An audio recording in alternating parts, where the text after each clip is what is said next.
This is what was sold as a single meal Russian Army ration. It has the company information and their address. On the reverse, we have a contents list, weights of the items in grams. The expiration date on this is September 29th, 2019, so it's actually coming up pretty soon. Let's go ahead and open this up and see what we have inside. It has a tear notch on it. Of course, it didn't tear it deep enough, I don't think. Nope. So we'll bust out our knife. I think that did the job. You can see there's a Ziploc in there. Nice Mylar bag. And per usual, it does have a cardboard box on the inside. This will be the second Russian ration that I've had. The first time I'm doing a single meal ration from Russia. Right on top, we have 2 packs of crackers. Looks like they got pretty beat up in shipping. This feels mushy, like it's the apple jam or either tomato sauce. Let's translate this right fast and see what it actually is. Says that it's apple jam. We have a tin here. I would assume this is probably vegetable caviar. Let's see if the translator can pick up anything on this. Yep, that's going to be vegetable caviar. It says eggplant. This would be one of their giant sugar bags. That feels like a moist towelette. Got a pack of tea, spoon, a stove with fuel tabs. For a single meal, they're giving you 3 fuel tabs. That's pretty generous. Looks like we have a beef kasha. Yep, beef coarse rice porridge. So there's your beef kasha. I'm super excited to try this one out. There's a pack of pepper, pack of salt. It comes with 1 flimsy little napkin, a couple little packing materials. This little leaflet has expiration dates of everything in the ration, and this larger paper is an instruction sheet. And in this single little Ziploc, there's 2 little water purification tabs. It's kind of nice they package those separately just in case you do get a little moisture in here. At least these will remain dry. I did notice it's missing something. Even though it does have the stove, there's no matches in here. Perhaps these fuel tabs light themselves, but I have no idea. I have never seen that before. I've never seen anyone attempt that. So I'm actually going to open this up and see if these are self-lighting fuel tabs. We'll get our stove going first. This stove is still nice and flat and unbent and unburnt, so I'm going to save it. I still have the stove from my IRP that I did, and they are virtually identical. This has some red compound on it, and then you have a striker here. And so I'm thinking that perhaps this is the stuff that's on a match head, basically. It can be lit with this, and it's a self-lighting fuel tab. Let's try it out. It's sparking. It smells like matches. This one acted like it tried to catch on fire. Look at that. The actual striker itself is trying to burn. There it is.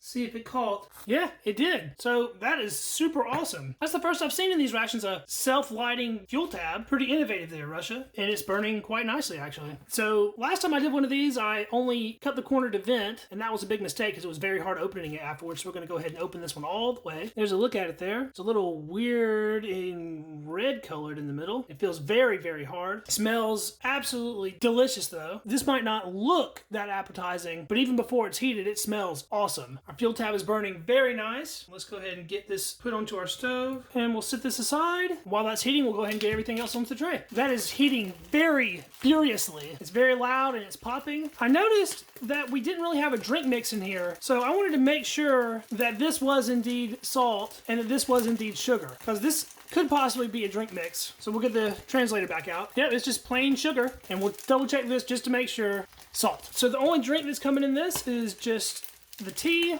Wow, you see that popping? So we'll go ahead and get the tea going. Nice little tea bag there. Let's smell the bag. It smells really nice. All right, so we have about 7 ounces of boiling water here. That's not very much fluid for a whole meal, but that's what we have to work with. Our crackers are about all busted up. Let's go ahead and take a look at those too. Try not to make too much of a mess. Before we plate these, let's get a taste of one. They look pretty nice. They smell fine. This ration does have some age on it though, so they might be kind of old. Let's try it. Still nice and fresh. The Russian crackers do have a saltine cracker flavor, more so than a US MRE cracker does. They're more dense than a saltine is though.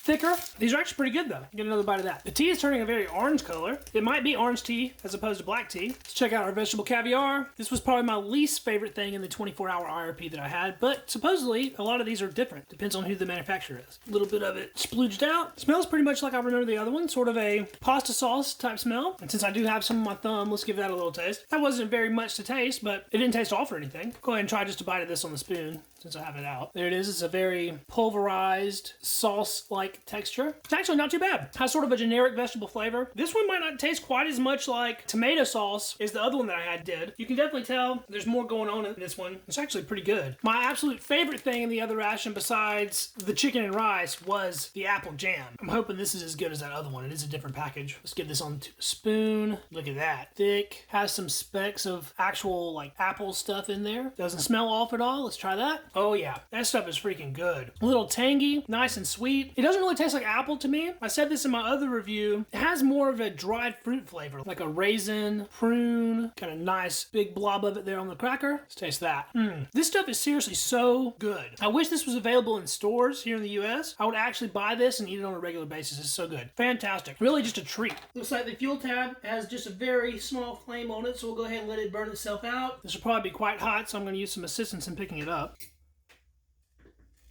Let's give it a fill. So the top part's definitely not that heated. The sides, though, feel pretty heated. See if we can give this a break up with the spoon. Yeah, it still feels pretty hard and crunchy on the top and in the middle. The beef that's in this looks very pink. Feels like we have some crunchies on the bottom, but that stuff just adds additional flavor. Once I'm in here breaking it up, it's feeling like it's going to be okay once it all gets stirred in. Let's just scrape this out of this container into the tray. We got some nice browning on the bottom. It doesn't smell burnt, though. Let's mix this up real good. It's looking like a very hearty meal. In here, we got some chunks of tachanka, which is like a stewed beef. And we have the rice. I don't really see any vegetable matter in here. Looks like it's just beef and rice mostly with a good oil content. It's steaming, so I guess it's hot enough. All right, enough talking. I'm ready to try this stuff. We'll start with a nice large bite there. You can see it has a crispy, crunchy bottom in it. A little bit of meat, a little bit of rice. The oils taste like they have a little bit of age on them, but this is still very nice. Quite greasy, as you would expect. Very rich and hearty. This is the largest sort of burnt piece in there that I saw. Let's try this one out. That crispy bottom is really nice. I'm kind of weird because I actually like burnt rice. If you've ever cooked rice and you had some stick to the bottom of your pan, I love scraping that stuff off and eating it. Got one more bite with the burnt bottom there. There's not much to this in the ways of spices. There's no particular flavors that come through strong. It has quite a bit of sodium. Let's try a piece of this beef by itself. I really do like that stewed beef. I'm going to add this black pepper to it.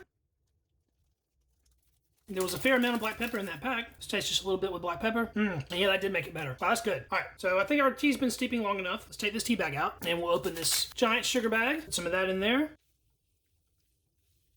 That should be plenty. And we'll stir this up.